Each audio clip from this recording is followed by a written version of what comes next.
On today's episode, institutional money may propel Bitcoin to 250,000 in 1 year time, say microinvestor. According to microinvestor Raoul Pal, the latest Bitcoin rally is just the beginning of an institutional investor-led bull market.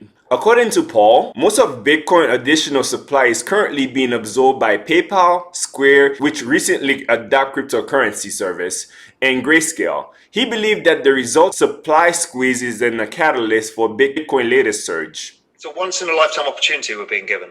We get to front run a wall of money. This month, Bitcoin is back on the world stage.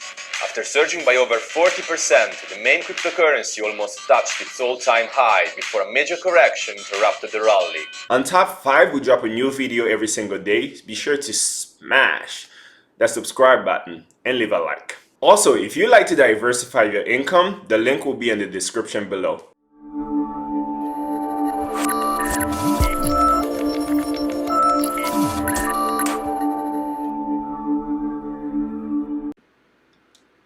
Let's get 20,000 here is not the same as 20,000 back then. Back then it had gone up 100-fold when it got to 20,000. We haven't even started this yet. We have been witnessing a massive Bitcoin rally, which reminds everyone of what we saw in 2017.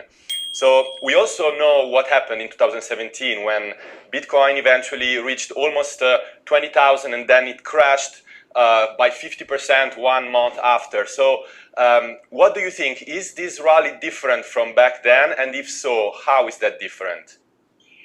It's incredibly different. If you remember, going back then, the only investors were retail. There was almost nobody else involved. And all I'm hearing every day from every contact is institutional money.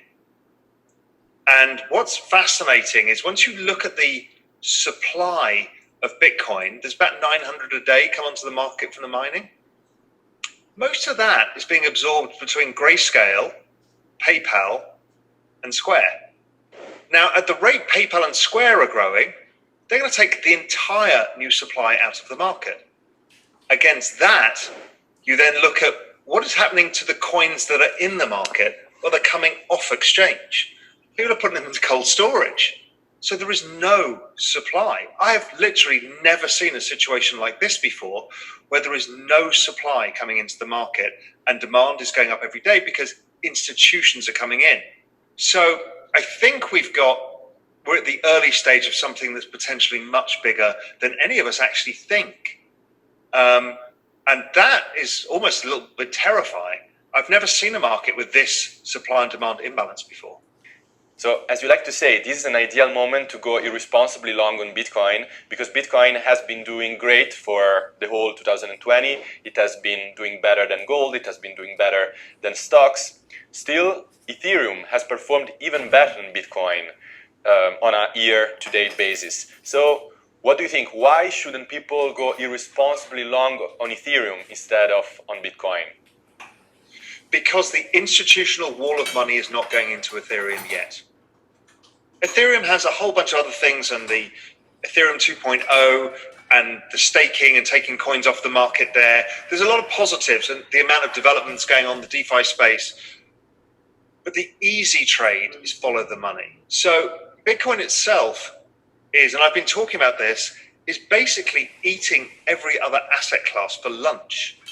It is outperforming everything. It's even outperforming Amazon now.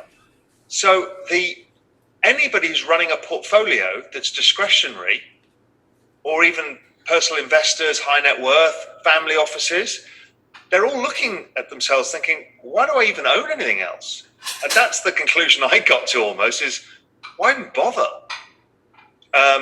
Because Bitcoin itself, yes, it's a very volatile asset. Yes, we're going to have 30 or 40% pullbacks.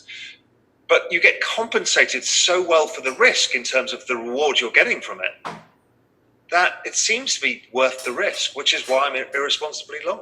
I mean, I own Ethereum too, but I own much less of it because the institutions don't know how to even think about Ethereum yet. They're just starting. And when you say digital gold, they kind of get it. But when you say a platform for programming smart contracts and decentralized finance and and by the way, they're going to change the algorithm, and it's it's done in a different way to Bitcoin. They're like, hold on, I can't understand Bitcoin yet. I need to get this past my trustees. So yes, it's a very important part of the ecosystem. I even believe it may end up with a larger market cap than Bitcoin. It's possible. But right now, we have to focus on what's actually happening. And Ethereum may well outperform. But the easier trade with the less volatility and the highest probability of success. Okay, so you think that like the identity of Bitcoin as the ultimate store of value can peacefully coexist with the identity of Bitcoin as a speculative, highly risky asset? That's the beauty of it. That's why this thing is worth so much money. You have a call option on the future of the financial system and the network effects and a store of value at the same time. There's never been anything like this before. No asset has existed that looks like this.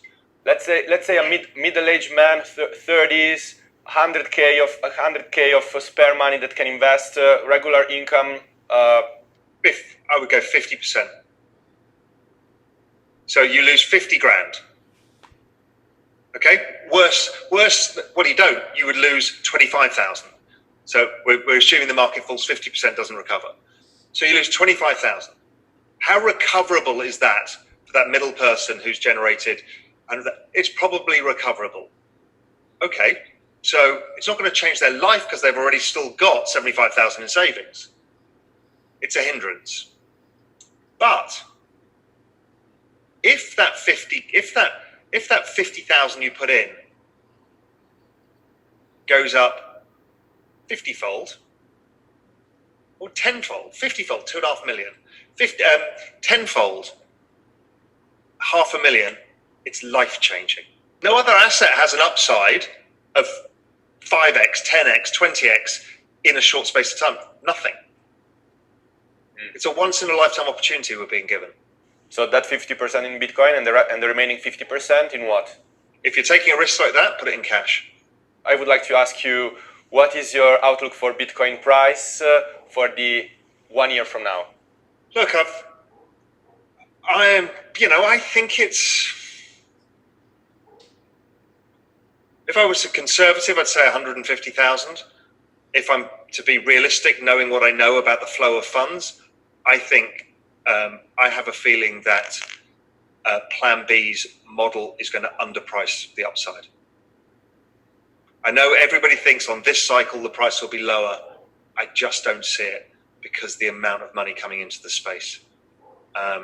So I actually have a feeling it might be above his target of about 250,000. But I don't know.